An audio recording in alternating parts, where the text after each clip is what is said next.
Hello everybody and welcome to a new video. So if you didn't see in the description of my last video, or I posted a little thing in the posty thing. I don't actually know what it's called where you post things on YouTube. But anyways, I am going to move down to posting only posting only once a week instead of 2 times a week. Stuff has just been kind of busy for me recently, and I just need to slow it down a little bit, because I was really stressing myself out, and nobody wants that, let's be real here. So anyways, let's jump into today's video.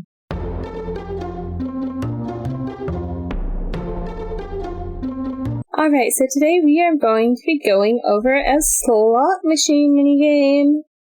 So, type in Tingy to play. I don't actually have the setup where it actually takes your money because I didn't want to have to add in a chest because that's extra. So let's pretend it takes my money. Then the things run. We get 1, 2, 3, and I get 50 points because I got 2 tomatoes. See, those are 50 points. Yay, okay. Now we see that it works. Let me show you how. So these are just blank events, just showing what each of the items are. Then there's the default. I just have a default all tomatoes. You can have a default whatever you want it to. And then one is when the start happens, it jumps to this page. It's stepping. And I have each of these set up in a different order for each of the 3 items. It's on this first one, so when it steps in a different order for each and every one of them. So this one you'll see on here.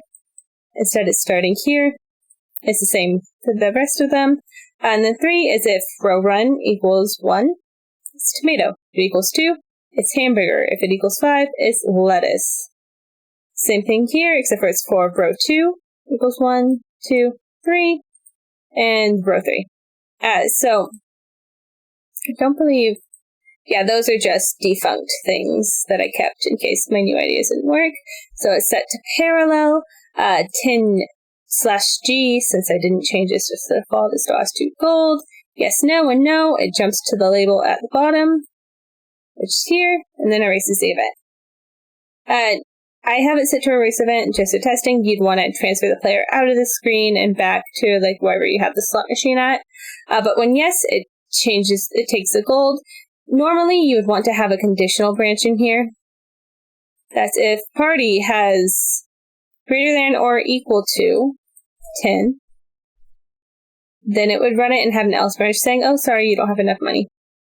But anyways, I didn't add that in. Like I said, I didn't actually want to deal with it. So then we move down to here after hitting yes. And then it waits 60 frames, then decides the first row, the second row, and the third row. This gives it the kind of 1x1 animation. And then we have the most important part. So I'm only going to go through the first row ones because everything is basically repeats with just different numbers. So this isn't first row. This is if everything equals 1. So if everything equals 1, you get 100 points. So if they all equal tomato, you get 100 points.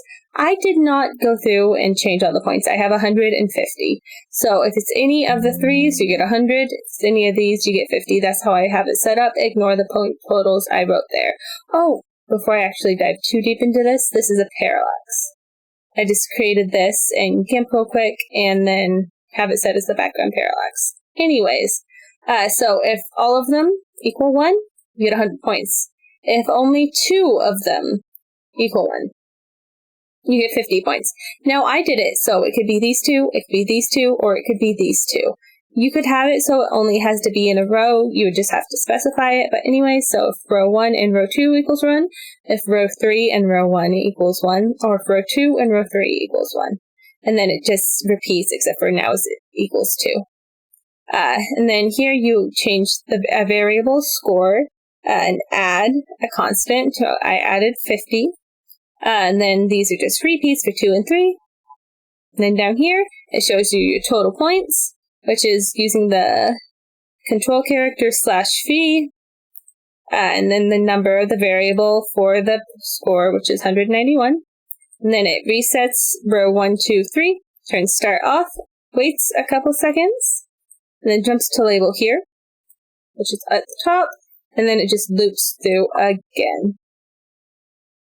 So let me show you again. I know I'm going through this kind of fast. Okay. Tingy to play. And when I hit yes, it subtracts the Tingy, even if I don't have it. And then it turns start on. Wait 60, wait 60, wait 60, since I got 2 in row 1 and row 2, they both equal 2. Ignore this, I got 50 points because that's how I set it up. Total points, 50. Play again? Yes. Got 2 hamburgers, so I get another 50 points. So those 2 points add together, and I get 100 points. So eventually you probably, either you could try and go to get the player a high score, or you could have them cash out. What I would do, I'm doing this in a new event, just to make it easier for you guys to see, but you would go, let's see, cash out. I'm not worrying about variables, capitals. I'm just doing a quick little thing. The choices, yes. All right, then take variable score, and I'm going to divide it by 10. And then this is if you're doing it to give you money, and then I'm going to change gold by the amount of variable score. So then for every 10 points you get in the game, you get 1 gold, is how that works. If you want to change that, because, you're putting 10 gold in, right? So you don't want to do that, then you would do multiply by 10. I wouldn't do by 10, because if you got 100, then you multiply that, you get 1,000 gold. That'd be broken. But this multiply by 2. So every 1 point equals 2 gold. So if you just get the 50, and mind you, these would be in there in the end all be all, so you wouldn't get so many points. And getting 3 in a row is quite hard. Then you would change the goal. And that's just, then you'd want to reset the variable back to 0. And that would be end all. If you wanted to do a high scorer one, what you would do is you would need to have another variable score. So first, actually, you want a conditional branch. You want to do if, I'm on switch. If variable score is equal to, is greater than, so no line underneath the variable high score.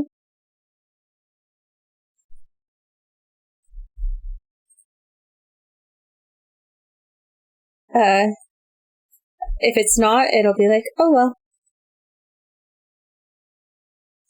Try again. Then it'll just look through. If it is, then you want to control the variable high score. Set it equal to the variable score. Yay! And then control the original score to 0 again. And that's how you would do it if you wanted to have a continuous high score going. But yeah, that should about do it for this. I hope y'all enjoyed, and I will see you in the next video. Bye!